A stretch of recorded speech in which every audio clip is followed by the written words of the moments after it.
September 20th, 1942. Naval Air Station, North Island, San Diego, California.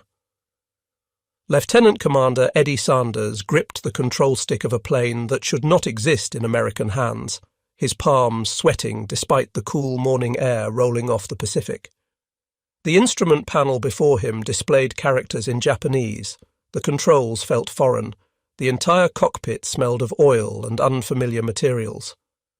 Beyond the windscreen, armed guards surrounded the hangar, their orders clear since the precious cargo arrived 3 weeks earlier. This was the most valuable aircraft in the world, and Sanders was about to become the first American to fly it. He released the brakes, and the Mitsubishi A6M2 Model 21-0 fighter rolled forward, its engine purring with surprising smoothness. Within minutes, this single test flight would expose weaknesses that would transform American fighter tactics and doom Japan's aerial supremacy. The secrets locked inside this captured machine would help create a weapon that would shoot down over 5,000 enemy aircraft and turn the tide of the Pacific War. The transformation had begun not with this flight, but 5 months earlier, on a rain-soaked island in the Aleutians where a young Japanese pilot made his final landing. June 4th, 1942.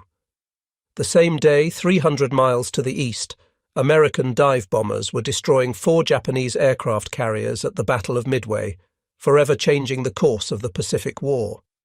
But in the Aleutian Islands off Alaska, a smaller drama was unfolding that would prove equally transformative.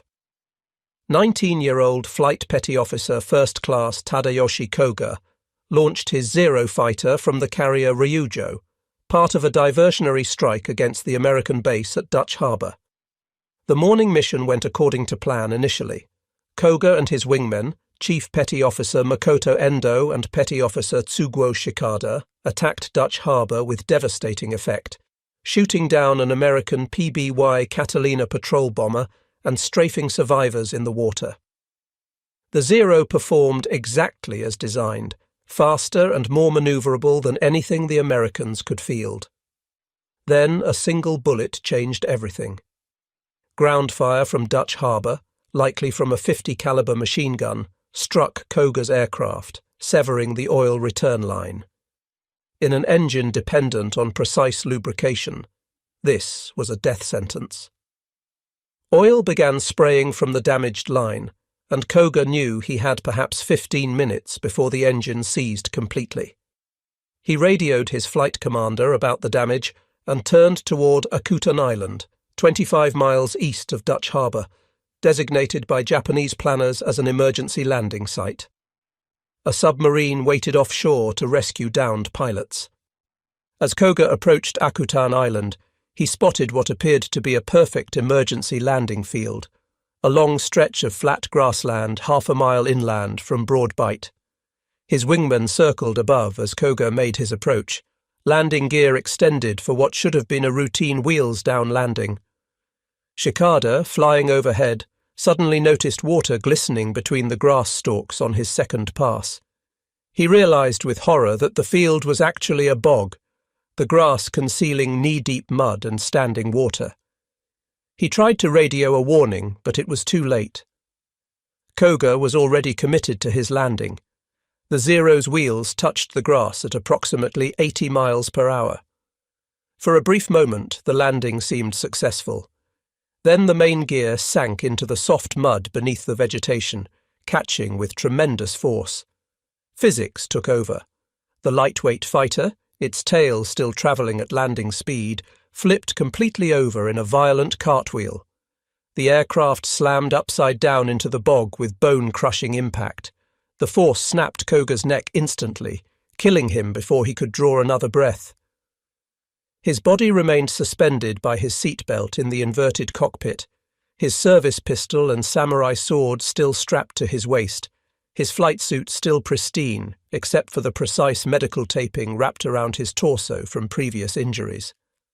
Above, Koga's wingmen faced an agonizing decision. Standing orders required them to destroy any disabled Zero to prevent it from falling into enemy hands. They circled the crash site multiple times, machine guns ready, looking for any sign that their comrade had survived. The aircraft appeared so intact, sitting upside down in the marsh like a turtle on its back, that they could not bring themselves to fire. Perhaps Koga was alive, trapped, waiting for rescue. They could not murder their friend on the chance he might survive. After several more passes, their fuel running low, they reluctantly turned west and returned to the Ryujo. The submarine assigned to rescue downed pilots searched the waters around Akutan for hours before the American destroyer USS Williamson drove it away. Koga's body and his Zero remained alone in the Aleutian wilderness, 5,000 miles from Japan, waiting to betray every secret of the Empire's most feared weapon. For 5 weeks, Koga's Zero sat undisturbed in the Akutan bog. The crash site lay out of sight of standard shipping lanes and aerial patrol routes, hidden in a small valley that received perhaps 6 days of clear visibility per month through the perpetual Aleutian fog.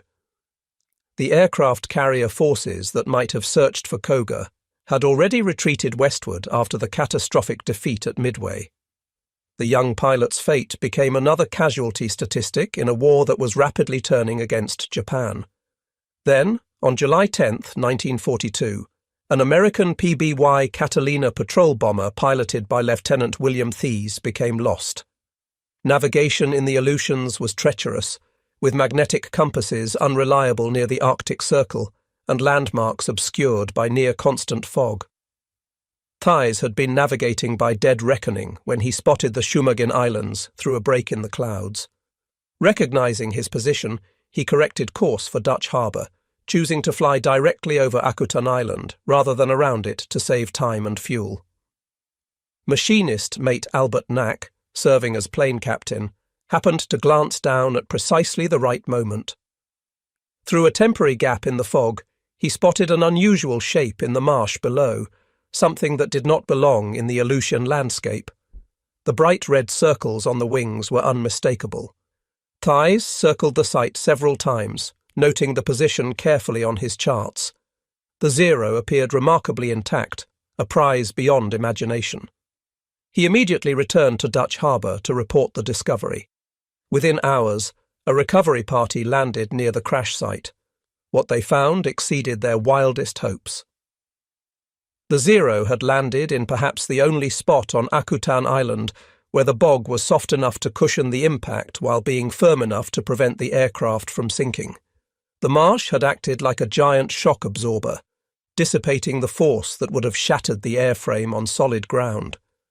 Aside from a crushed windscreen, bent propeller tips, broken landing gear, and damaged wingtips, the aircraft was fundamentally intact. The recovery team carefully removed Koga's body from the cockpit and buried him with military honours on a hillside overlooking the crash site. They noted the extensive medical taping around his torso, suggesting previous injuries or precautionary measures against high acceleration manoeuvres. His personal effects, including his pistol and sword, were removed as intelligence materials. Then began the challenging task of extracting a fighter aircraft from an Aleutian bog. The recovery operation took nearly 3 weeks of back-breaking labour in some of the most inhospitable conditions on Earth. Workers constructed a makeshift road using logs and planking, slowly winching the captured fighter across a half-mile of treacherous ground to Broad Bight, where it could be loaded onto a barge. The entire operation proceeded in perpetual damp cold, with equipment that froze or rusted overnight. But the prize was worth any hardship. By late July, the Zero had been loaded aboard a cargo ship for transport to the United States.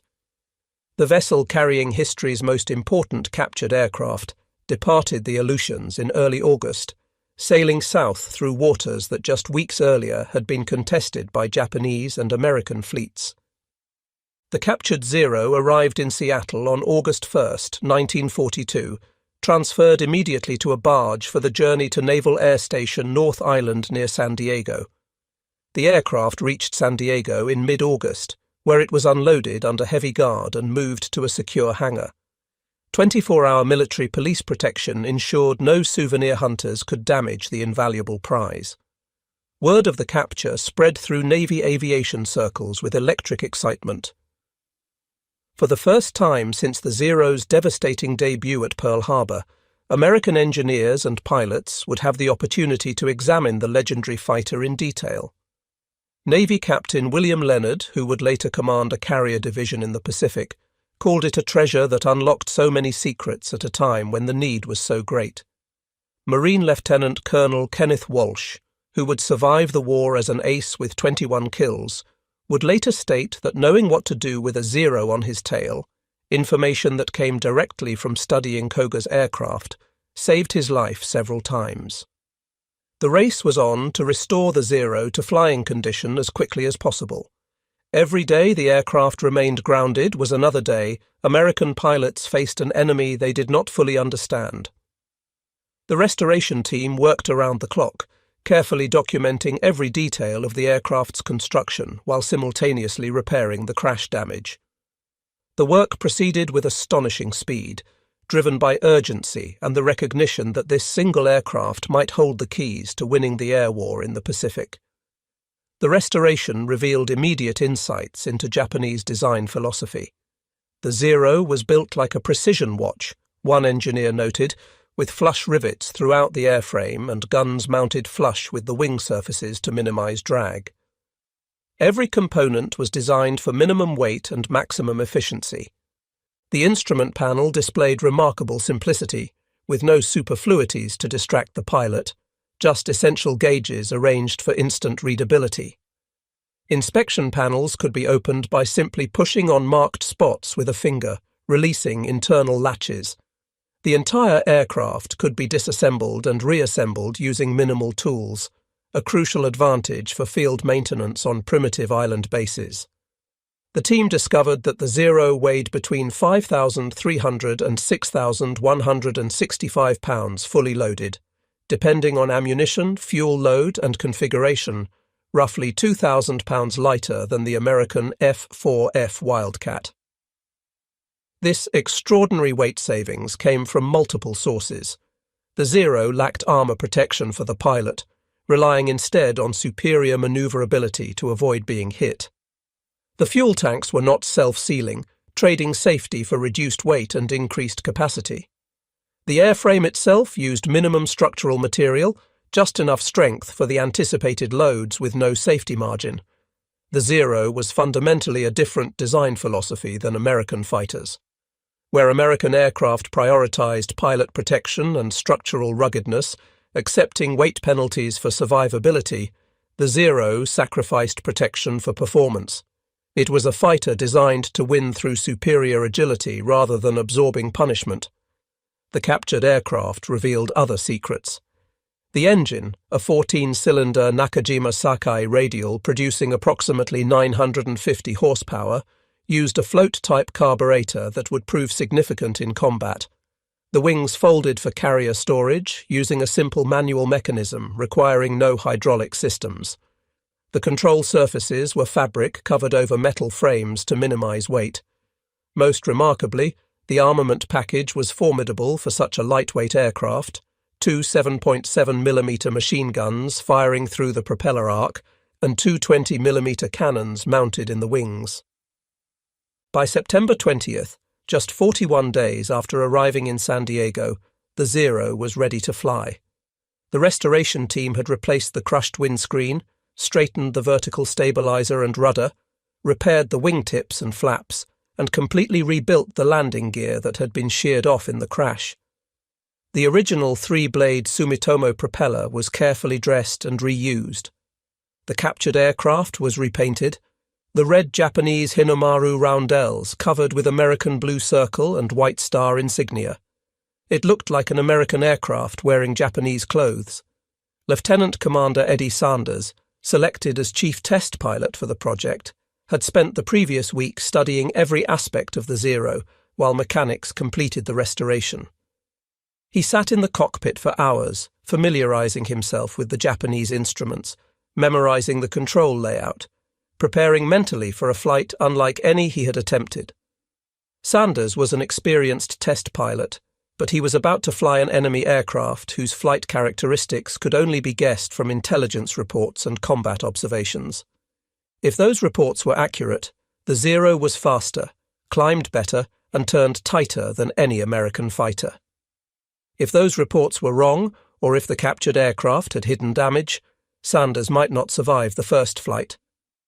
On the morning of September 20th, 1942, Sanders climbed into the Zero's cockpit for the first time as pilot rather than student. Ground crew started the engine, which caught immediately and ran smoothly, the restoration team's work vindicated. Sanders taxied to the runway, conscious that dozens of engineers, intelligence officers, and Navy brass were watching from the tower and flight line. He advanced the throttle, and the Zero accelerated down the runway with surprising eagerness. The lightweight fighter lifted off after a remarkably short ground roll, climbing at a rate that would have been impressive in any American aircraft. For the next hour, Sanders put the Zero through a series of performance tests, carefully exploring its flight envelope. He climbed to altitude, tested stall characteristics, practiced basic maneuvers, and felt out the aircraft's handling qualities. What he discovered in that first flight would change everything. Immediately apparent was the fact that the ailerons froze up at speeds above 200 knots, making rolling maneuvers at those speeds slow and requiring much force on the control stick, Sanders wrote in his report. The Zero rolled to the left much easier than to the right. The high-speed aileron problem was dramatic and unexpected. At low speeds, the Zero's maneuverability was everything Japanese pilots claimed, capable of turning inside any American fighter with ease. But above 200 knots, roughly 230 miles per hour, the ailerons became increasingly heavy and unresponsive. The fabric-covered control surfaces ballooned with air pressure at high speeds, requiring enormous stick force to overcome. American fighters, with their metal-covered control surfaces and hydraulic boost systems, maintained full control authority at all speeds. Sanders discovered a second critical weakness during negative acceleration maneuvers. When he pushed the stick forward sharply, inducing negative gravitational forces, the Zero's engine coughed and died. The float-type carburetor, designed for positive and zero-gravity conditions, could not maintain fuel flow during sustained negative acceleration. The engine would restart when positive acceleration resumed, but for several seconds the Zero became a powerless glider. This weakness had profound tactical implications that Sanders recognized immediately. American pilots, being outmaneuvered and unable to escape a pursuing Zero, now had their answer, Sanders noted in his report. Go into a vertical power dive, using negative acceleration if possible to open the range while the Zero's engine was stopped by the forces involved. At about 200 knots, roll hard right before the Zero pilot could get his sights lined up. Sanders completed 24 test flights over the next 25 days, each one revealing additional details about the Zero's capabilities and limitations. He tested the aircraft at various altitudes, power settings, and combat configurations. He performed mock dogfights against American fighters, with other test pilots flying F6F Wildcats and newer aircraft. The data accumulated from these flights was extraordinary.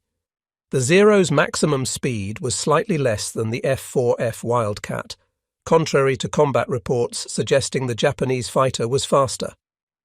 Sanders speculated this might be due to reconstruction weight, as the restoration team had been unable to source exact replacement materials for some components. However, the Zero's exceptional range, over 1,900 statute miles, far exceeded any American carrier fighter. The aircraft could remain airborne for over 6 hours, enabling it to escort bombers deep into enemy territory or patrol vast expanses of ocean. The Zero's rate of climb exceeded American fighters significantly, capable of reaching 20,000 feet faster than an F4F could reach 15,000 feet. In turning combat at low speeds, the Zero could complete a full circle in time for American fighters to complete only 3/4 of a turn. These performance characteristics explained why early war combat had favored Japanese pilots so decisively. At low speeds and in turning fights, the Zero was simply superior to anything America fielded in late 1941 and early 1942. But Sanders' tests revealed that these advantages came with exploitable weaknesses. The Zero's light construction meant it could not withstand battle damage. Hits that would merely damage an American fighter often proved fatal to the Zero, which lacked armor and self-sealing fuel tanks. The Wright Field Materials analysis of captured Zero components revealed aluminum alloys of excellent quality, but used in thicknesses American designers would consider inadequate. The Zero was built to minimum tolerances, with no safety margins for combat damage. Sanders' final report synthesized all the test data into actionable intelligence. American pilots should avoid slow-speed turning fights where the Zero's maneuverability dominated. Instead, they should use diving attacks, utilizing the superior high-speed characteristics of American fighters. When a Zero pursued, American pilots should enter a steep dive, preferably with negative acceleration to kill the Zero's engine, then execute a hard right roll at high speed where the Zero could not follow.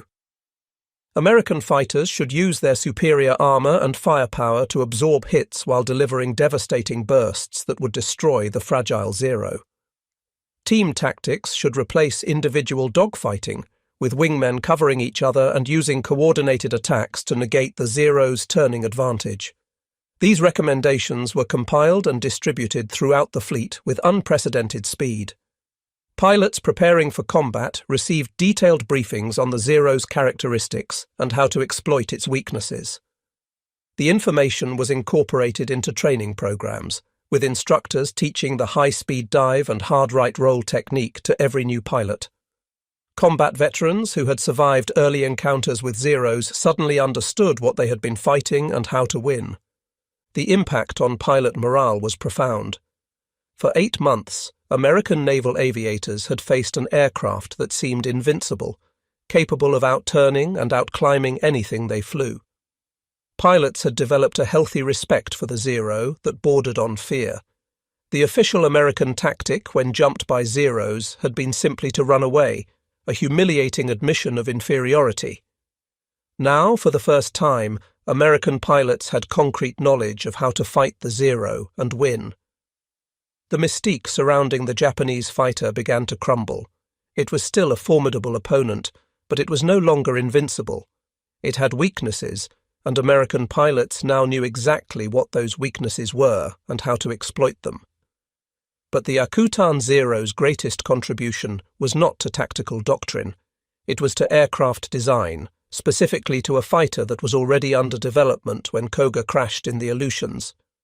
The Grumman F6F Hellcat would become the weapon that transformed American tactical knowledge into devastating combat results. The story of how the Hellcat came to be, and how the Akutan Zero influenced its development, would prove as important as Sanders' test flights. The connection between the two aircraft has been subject to historical debate, with some claiming the Hellcat was designed based on the captured Zero, while others note the timeline makes direct influence impossible. The truth lies somewhere between, a story of parallel development, timely intelligence, and Grumman's ability to incorporate lessons learned even as their fighter was entering production. January 1942. Grumman Aircraft Engineering Corporation, Bethpage, Long Island, New York. Leroy Grumman sat at his desk reviewing preliminary designs for what would become the F6F Hellcat, and the numbers troubled him. The Navy needed a fighter to replace the F4F Wildcat, something faster and more powerful to counter the reports coming from the Pacific about Japanese air superiority. Grumman's design team, led by Chief Engineers Jake Swerbel and Bill Schwendler, had created what was essentially a larger, more powerful Wildcat. The design looked good on paper, but Grumman worried it might not be enough. The early months of 1942 brought increasingly alarming reports from the Pacific. American pilots were being outfought by Japanese Zeros at every encounter. The F4F Wildcat, Grumman's current frontline fighter, was proving inadequate despite being a solid, well-built aircraft. Combat reports indicated the Zero could outclimb, outturn and outrange the Wildcat in nearly every performance category. Something dramatically better was needed, and needed urgently. Grumman's initial F6F design, designated XF6F-1, was planned around the Wright R2600 Cyclone engine, producing 1,700 horsepower. This would give the new fighter more power than the Wildcat's 1,200 horsepower Pratt & Whitney R1830, but Grumman questioned whether it was enough of an improvement. The company had been developing the XF6F1 since mid-1941, with the formal contract signed on June 30th, 1941, nearly a year before Koga's Zero crashed in the Aleutians. The design work proceeded rapidly through early 1942, driven by urgent Navy requirements and Grumman's recognition that the Pacific War would be won or lost in the air. The Bureau of Aeronautics worked closely with Grumman engineers, incorporating feedback from combat pilots returning from the Pacific. On April 22, 1942, 6 weeks before the Battle of Midway and 7 weeks before Koga's crash, Lieutenant Commander Edward Butch O'Hare visited Grumman's Bethpage facility. O'Hare, fresh from combat operations in which he had single-handedly defended the carrier Lexington against Japanese bombers, earning the Medal of Honor, met with Grumman engineers to discuss the F6F Wildcat's performance against the Zero. His insights were sobering. The Zero was faster than American intelligence had estimated, climbed better than seemed physically possible for its engine power, and could turn inside the Wildcat with ease. O'Hare emphasized that American fighters needed more power, better climb rate, and improved visibility for the pilot. The day before meeting with Grumman engineers, O'Hare had met with President Franklin Roosevelt during the Medal of Honor presentation ceremony. The president asked what was needed in a new naval fighter. O'Hare's response was direct and memorable: a plane that will go upstairs faster. Bureau of Aeronautics. Lieutenant Commander A.M. Jackson, working closely with Grumman, directed specific design changes based on combat experience. Jackson emphasized mounting the cockpit higher in the fuselage, with the forward fuselage sloping down slightly to the engine cowling, giving the pilot excellent visibility over the nose. He stressed to Grumman engineers that you cannot hit them if you cannot see them. These changes were incorporated into the XF6F design before Koga's Zero was even discovered. On April 26, 1942, 5 weeks before Koga's final flight, the Bureau of Aeronautics made a critical decision that would define the F6F's character.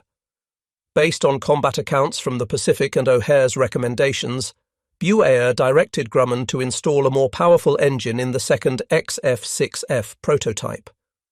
The Wright R2600 was abandoned in favor of the Pratt & Whitney R2800 Double Wasp, an 18-cylinder radial engine producing 2,000 horsepower. This was the same engine being used in the Vought F4U Corsair and Republic P-47 Thunderbolt, and it represented a 50% increase in power over the original XF6F-1 design. Grumman complied by redesigning and strengthening the F6F airframe to handle the more powerful engine. The change required modifications to the engine mount, cooling system, and structural components throughout the aircraft. It meant delays in the development schedule, but the performance gains would be worth it. Grumman estimated the new power plant would increase performance by 25% over the original design. The engine change decision came from multiple factors converging simultaneously. The R2800 had proven reliable in testing and was entering production for other aircraft programs. Pratt & Whitney could provide engines without the delays plaguing the Wright R2600 development. Most importantly, combat reports indicated that incremental improvements would not be sufficient. American fighters needed a quantum leap in performance to match or exceed the Zero's capabilities. The first XF6F1 prototype, still fitted with the Wright R2600 Cyclone engine, made its maiden flight on June 26, 1942, with test pilot Bob Hall at the controls. This was 8 days before Koga crashed in the Aleutians, and 6 weeks before the Zero was discovered. The prototype performed well, demonstrating good handling characteristics and no serious vices, but its performance with the 1700 horsepower Cyclone confirmed Grumman's concerns that more power was needed. The second prototype, designated F6F-3 and fitted with the 2000 horsepower R2800 double wasp, first flew on July 30, 1942. This was 20 days after the Akutan Zero was discovered, but 2 months before it would be restored to flying condition and tested. The F6F-3's performance exceeded expectations. The additional power transformed the design, giving it the climb rate and speed needed to compete with the Zero on equal terms. But the Hellcat's development did not stop there. Throughout the summer of 1942, Grumman engineers continued refining the design based on ongoing combat reports and intelligence from the Pacific. When the Akutan Zero arrived in San Diego in mid-August, detailed technical data began flowing to the Bureau of Aeronautics and Grumman within days. The captured aircraft had not yet flown, but physical examination revealed crucial information about its construction, weight, armament, and design philosophy.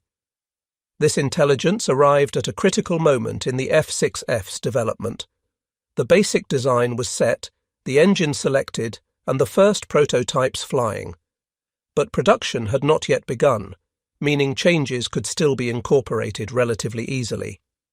Grumman engineers studied the Zero data with intense interest, looking for ways to ensure their fighter could not just match but exceed the Japanese aircraft's capabilities. The Zero weighed between 5,300 and 6,100 pounds fully loaded. The F6F would weigh over 12,000 pounds. This enormous weight penalty, more than double the Zero's weight, had to be compensated by additional power and intelligent design. Grumman's philosophy differed fundamentally from the Japanese approach. Where the Zero sacrificed protection for performance, the F6F would provide both. Roy Grumman, the company's founder, made a key decision after studying the Zero data. He determined that Grumman could match or surpass the Zero in most respects without sacrificing pilot armour, self-sealing fuel tanks, and robust fuselage structure.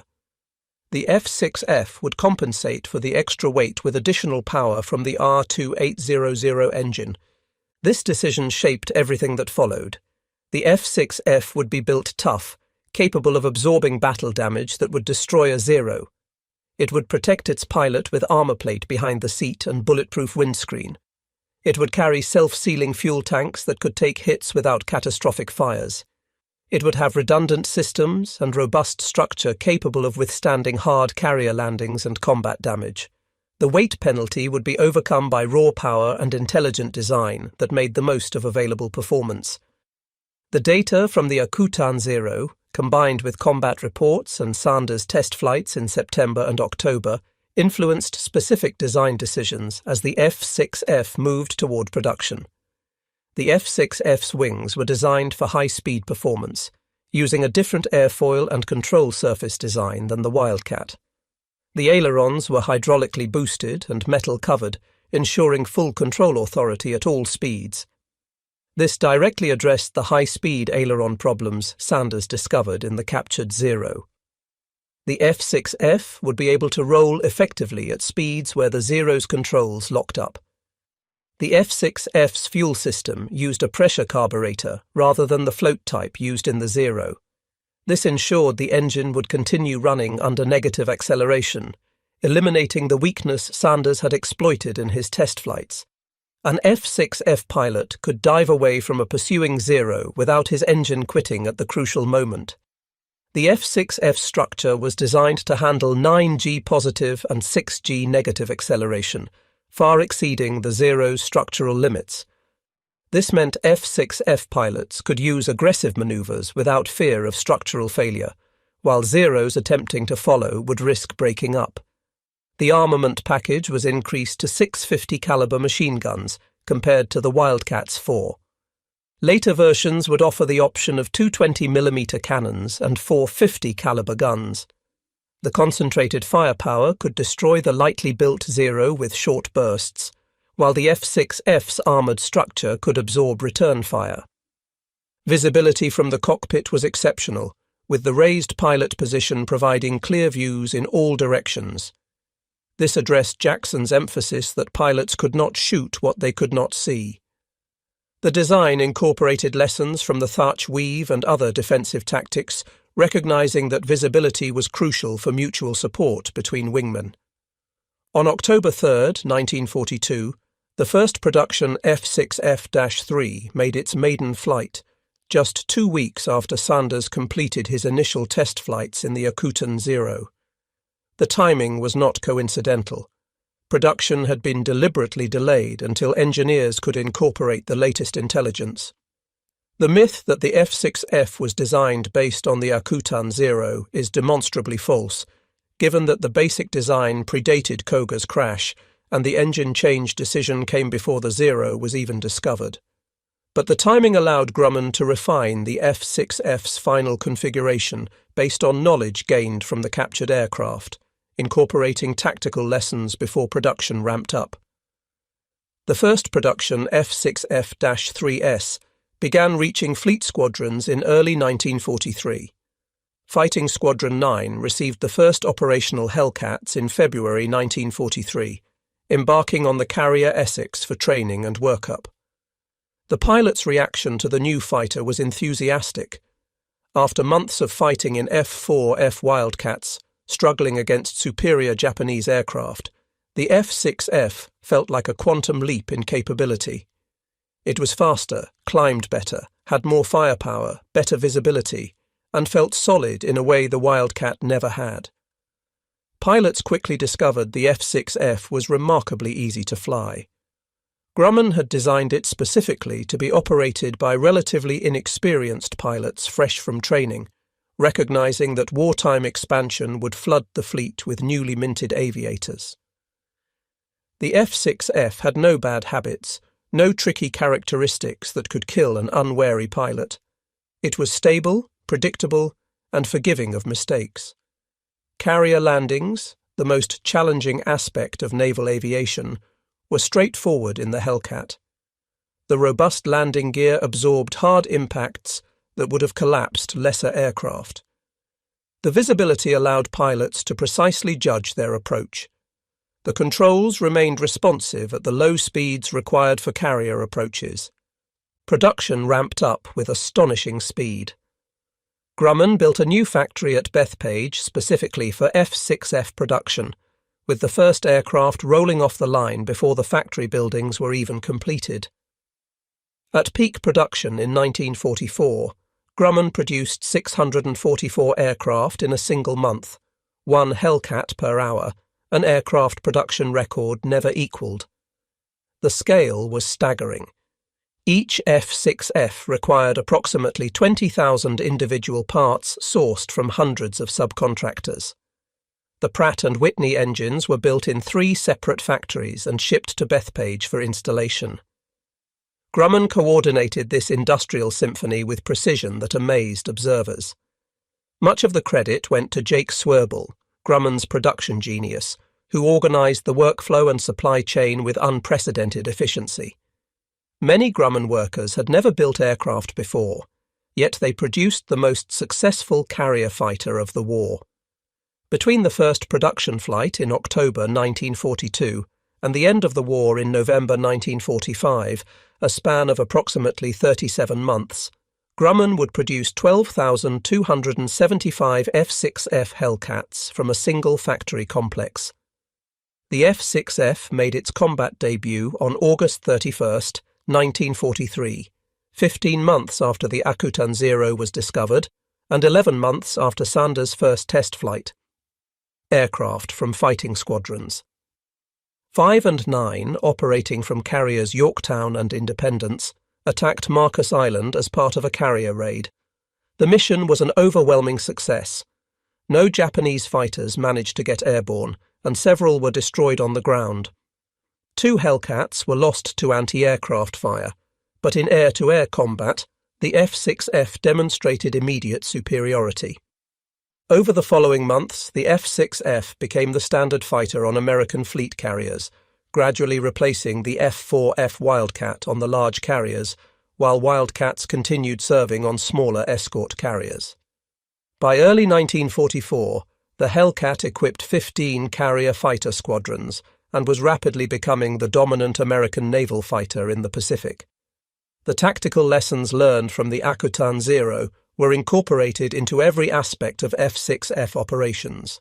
Pilots were trained to avoid slow-speed turning fights unless they had significant altitude or numbers advantage. Instead, F6F doctrine emphasized high-speed slashing attacks, diving from altitude to build speed, making a single firing pass, then zooming back to altitude before the more maneuverable Zeros could respond. The Thatch Weave, developed by Lieutenant Commander John Thatch even before the Zero was captured, became standard defensive doctrine for all F6F squadrons. When jumped by Zeros, F6F pilots flew in mutually supporting pairs, weaving back and forth so that any Zero pursuing one F6F would immediately face head-on fire from the other. The tactic neutralized the Zero's turning advantage by forcing the Japanese pilot to either break off or face a head-on engagement where the F6F's superior firepower and protection dominated. Pilots were taught to use their speed and power to dictate engagement terms. If the tactical situation favored the F6F, engage. If not, use superior speed to disengage, reposition, and attack from advantage. The F6F's climb rate allowed it to regain altitude quickly after diving attacks. Its speed allowed it to escape from unfavorable situations. Its endurance allowed it to patrol longer and chase fleeing enemies farther than Zeros could follow. November 23, 1943, Gilbert Islands. F6F, Hellcats from Carrier Essex engaged Japanese Zero fighters over Tarawa in what would become the first major test of the new fighter against Japan's best. 30 Zeros rose to intercept the American strike, and the ensuing dogfight raged across the skies over the invasion beaches. When the smoke cleared, American pilots claimed 30 Japanese fighters destroyed for the loss of a single F6F. The Battle of Tarawa demonstrated everything the F6F was designed to accomplish. American pilots, many of them relatively inexperienced, had met veteran Japanese aviators flying Zeros and crushed them utterly. The combination of superior aircraft performance, sound tactics based on knowledge of the Zero's weaknesses, and intensive training had created an unbeatable formula. The battle's outcome sent shockwaves through both American and Japanese commands. For the Americans, it validated the F6F's design and the tactical doctrines developed from studying the Akutan Zero. For the Japanese, it revealed that American aircraft had caught up to and surpassed the Zero's capabilities. The age of Japanese air superiority was ending, but Tarawa was just the beginning. The F6F would prove its worth in every major engagement across the Pacific for the next 20 months, compiling the most dominant combat record of any American fighter in World War II. June 19, 1944, Philippine Sea, west of the Mariana Islands. F6F.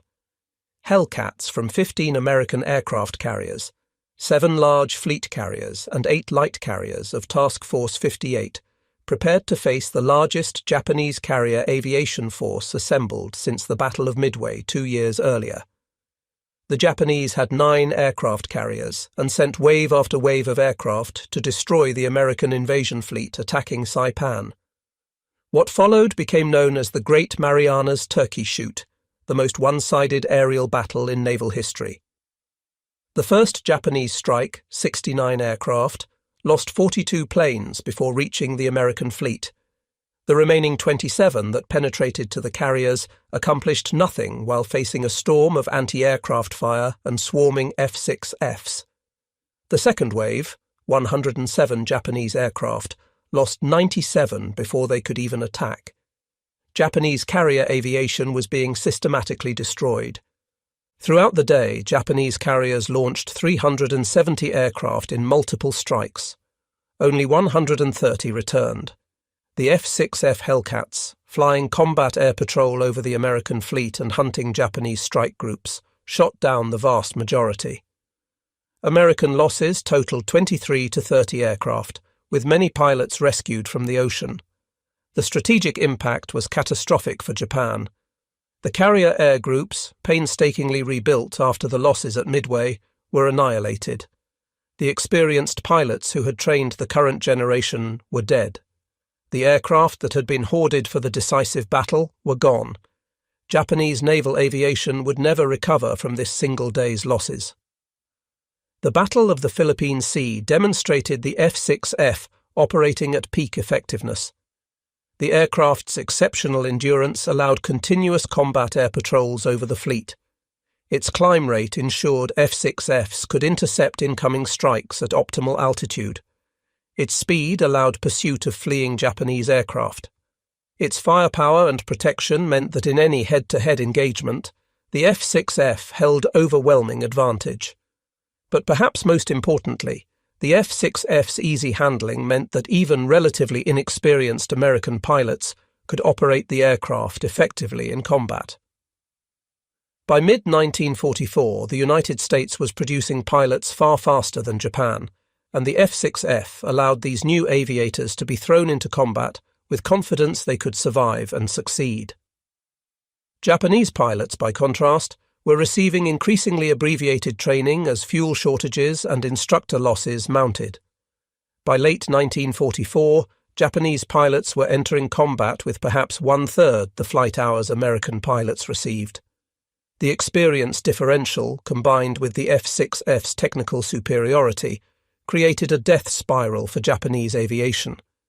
Every engagement cost Japan irreplaceable pilots, while American losses were quickly replaced by the training pipeline that was producing thousands of new aviators annually. The F6F's contribution to American victory extended beyond aerial combat. The aircraft was adapted into multiple specialized variants that addressed specific tactical needs. The F6F-3N and F6F-5N. Night fighter variants carried radar equipment in a pod mounted on the starboard wing, allowing them to intercept Japanese night bombing raids. The radar reduced top speed slightly, but night fighter pilots found the capability worth the trade-off. F6F night fighters achieved remarkable success against Japanese night raiders, shooting down bombers that had previously attacked with impunity under cover of darkness. The F6F-3P and F6F-5P photographic reconnaissance variants replaced guns with cameras, conducting crucial reconnaissance missions over enemy territory. Their speed and range allowed them to penetrate deep into Japanese-held areas, photograph targets, and escape before interceptors could respond. Later, F6F-5 variants were modified to carry 2,000-pound bombs on a centerline rack and rocket rails under the wings, transforming the fighter into a highly effective fighter bomber. F6Fs armed with bombs and rockets provided devastating close air support for Marine and Army forces, fighting across Pacific Islands, attacking Japanese bunkers, artillery positions, and troop concentrations with precision that artillery could not match. By the end of World War II, F6F Hellcats had compiled statistics that remain unmatched by any other American fighter. The aircraft was credited with destroying 5,163 enemy aircraft in Pacific air-to-air combat by United States Navy and Marine Corps pilots, with an additional 60 aircraft destroyed in other theatres, bringing the total to 5,223, when including British Royal Navy Fleet air arm victories. Only 270 F6Fs were lost in air-to-air combat, giving the aircraft an overall kill-to-loss ratio of 19-1. Against Japanese Zeros specifically, the ratio was 13-1. These numbers reflected the combined impact of superior aircraft performance, sound tactical doctrine derived from studying the Akutan Zero, and increasingly skilled American pilots facing declining Japanese opposition. The F6F produced more fighter aces than any other Allied aircraft of World War II. Between 305 and 307 Navy Hellcat pilots achieved ace status with 5 or more victories, with slight variations in counts depending on how shared kills were attributed. The Navy's top ace, Commander David McCampbell, scored all 34 of his victories flying F6Fs. The Hellcat's combat record was so dominant that late-war Japanese pilots developed what American intelligence called zero fatigue, a recognition that engaging F6Fs was likely to be fatal. Japanese pilots increasingly avoided combat when possible, diving away or fleeing into clouds rather than fighting. This psychological dominance was as important as the technical superiority, as it allowed American carrier groups to operate with near impunity, knowing Japanese air opposition would be minimal and ineffective. The contrast with early war combat was stark. In 1942, American pilots had fled from Zeros whenever possible. By 1945, Japanese pilots were fleeing from Hellcats. The transformation was complete. The Akutan Zero's role in this transformation cannot be precisely quantified, but its importance is undeniable. The captured aircraft provided the first detailed intelligence on the Zero's capabilities and limitations. Sanders' test flights revealed specific weaknesses that could be exploited tactically. The technical data influenced F6F design decisions at a crucial moment when changes could still be incorporated. Most importantly, the Akutan Zero destroyed the mystique surrounding the Japanese fighter, proving it was not invincible, but rather an aircraft with specific strengths and specific weaknesses. The combination of the F6F Hellcat and the tactical knowledge gained from the Akutan Zero created a synergy that transformed American naval aviation. The F6F was not designed because of the Akutan Zero, but it was refined based on intelligence from the captured aircraft. The tactics American pilots used were not created by studying the Zero, but they were validated and formalized by Sanders' test flights and subsequent analysis. The result was an integrated system of aircraft, tactics, training, and industrial production that overwhelmed Japanese aviation. By war's end, Japan had produced approximately 10,500 Zeros, their primary fighter throughout the conflict. The United States produced 12,275 F6F Hellcats in 37 months, plus thousands of F4U Corsairs and other fighters. The production differential reflected America's industrial might, but the combat differential reflected the F6F's technical superiority and the tactical doctrine that employed it effectively. The Akutan Zero was destroyed in February 1945, ironically in a training accident rather than combat. While taxiing for takeoff at Naval Air Station North Island, an SB-2C Helldiver dive bomber lost control and crashed into the parked Zero, its propeller slicing the Japanese fighter into pieces. William Leonard salvaged several gauges from the wreckage, donating them to the National Museum of the United States Navy. The Alaska Heritage Museum and Smithsonian National Air and Space Museum also preserved small pieces.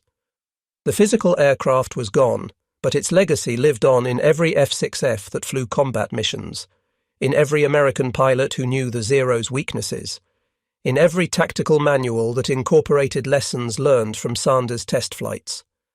Koga's body, initially buried on Akutan Island, was exhumed by American Graves Registration Service teams in 1947 and reburied on Adak Island, further down the Aleutian chain. In 1953, the Adak Cemetery was excavated, and 236 bodies, likely including Koga's remains, were returned to Japan for burial.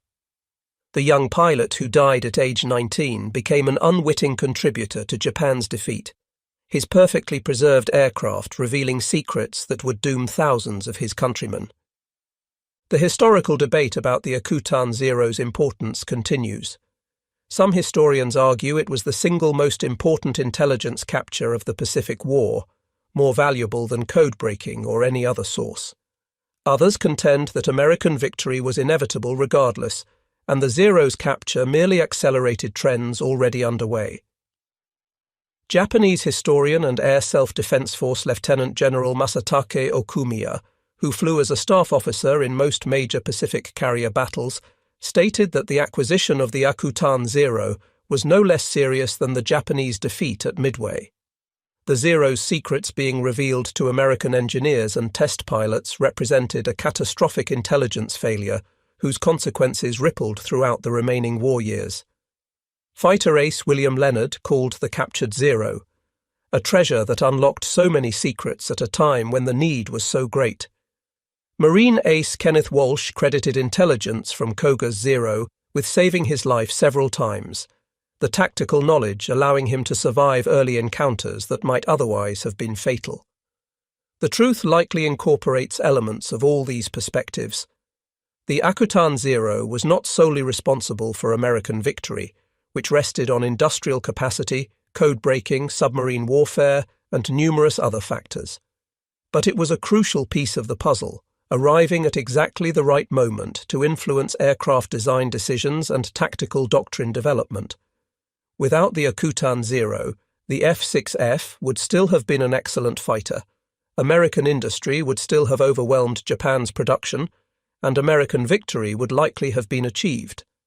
But the process might have taken longer, cost more American lives, and involved greater uncertainty about how to defeat the Zero's capabilities.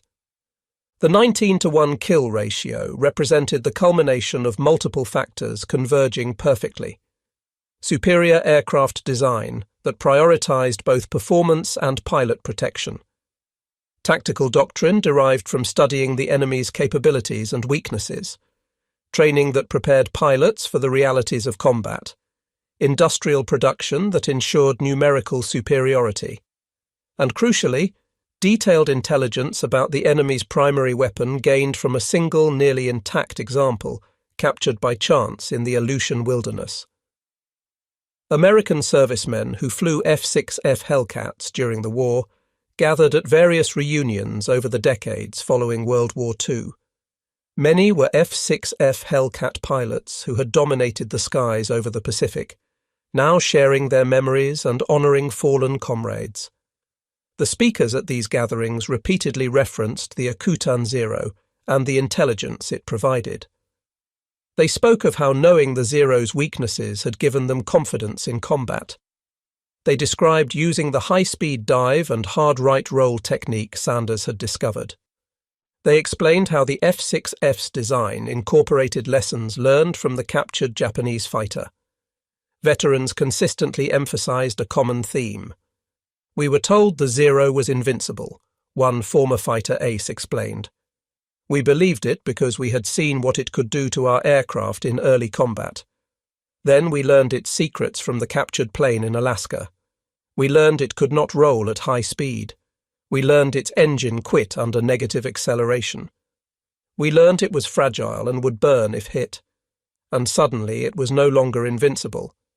It was just another aircraft, one we could beat if we flew smart. The F6F gave us the tools. The Akutan Zero gave us the knowledge. Together they gave us victory." The F6F Hellcat remained in frontline service through the end of World War II, gradually being supplemented by the F4U Corsair as that aircraft's carrier landing problems were resolved. After the war, Hellcats were quickly phased out of fleet service, replaced by jets and more modern propeller fighters. Many went to reserve squadrons where they served into the early 1950s. Others were converted to target drones or scrapped. The last Navy Hellcat was retired in 1954, just 9 years after the war ended. The rapid obsolescence was testament to how quickly aviation technology advanced during and after World War II. An aircraft that was state-of-the-art in 1943 was hopelessly outdated by 1954, unable to compete with jets that flew twice as fast and climbed 3 times as quickly. But the Hellcat's combat record ensured it would never be forgotten. Museum displays across the United States feature preserved F6Fs, many restored to flying condition. Airshow crowds watch with awe as vintage Hellcats perform, their distinctive sound and profile evoking an era when American naval aviation achieved dominance through a combination of engineering excellence and tactical brilliance.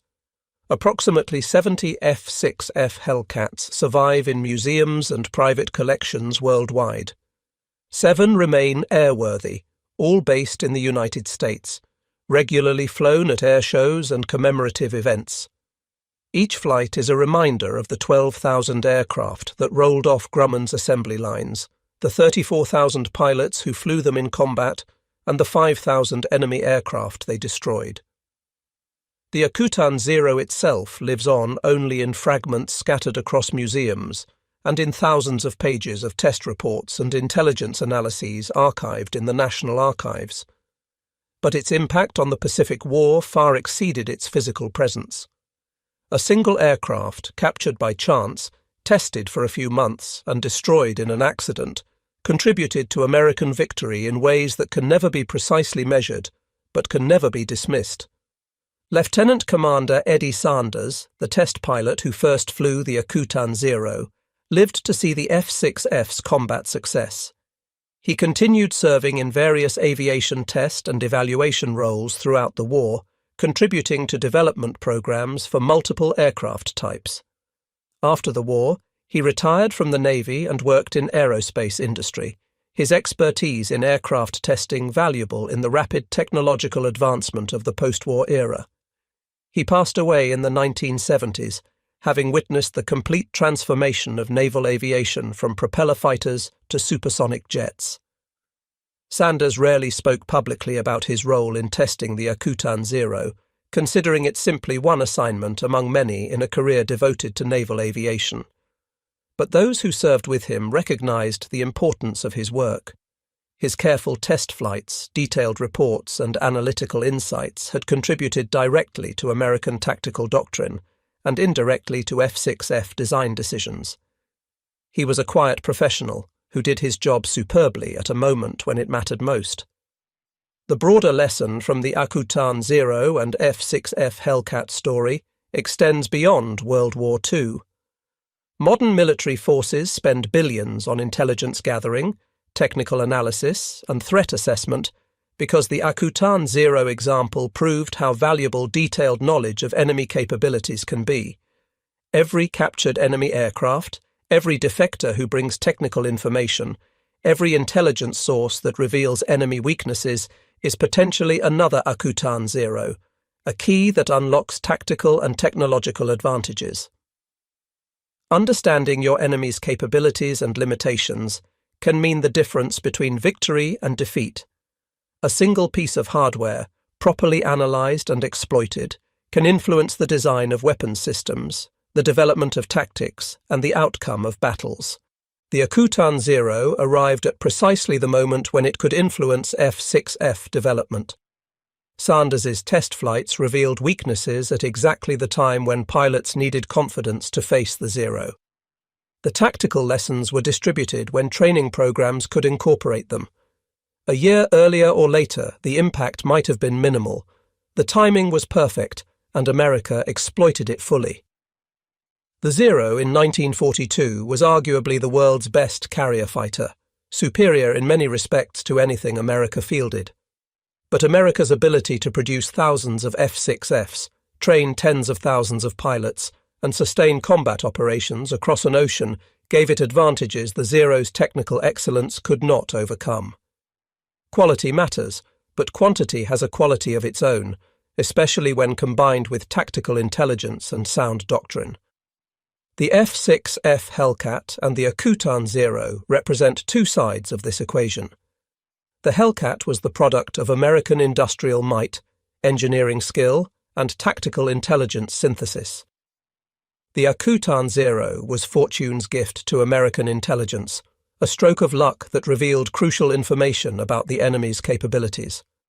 Together, they created a combination that proved unstoppable, transforming American naval aviation from defensive inferiority in early 1942 to overwhelming dominance by mid-1944.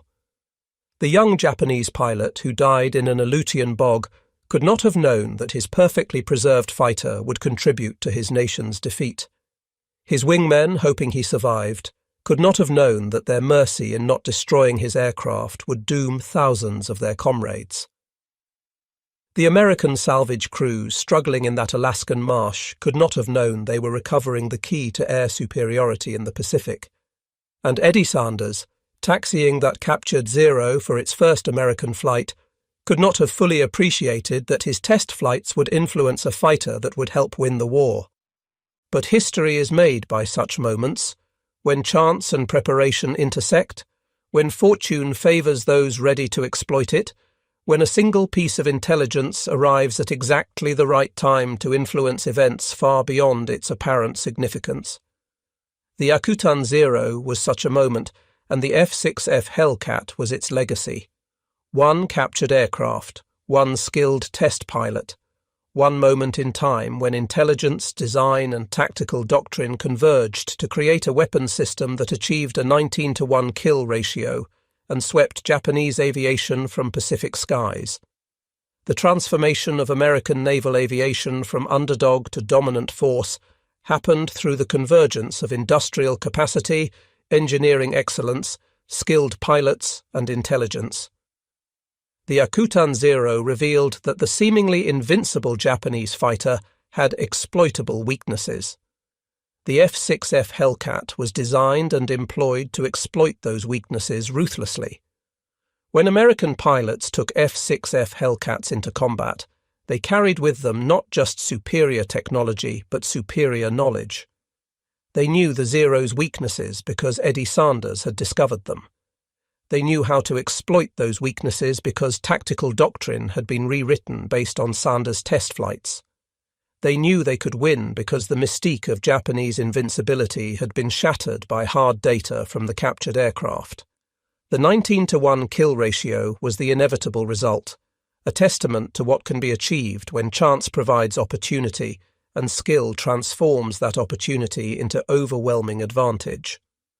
The story of how one test pilot's captured Zero turned the F6F Hellcat into a 19-to-1 killing machine demonstrates that warfare is decided not just by courage and firepower, but by intelligence, adaptation, and the ability to learn from the enemy.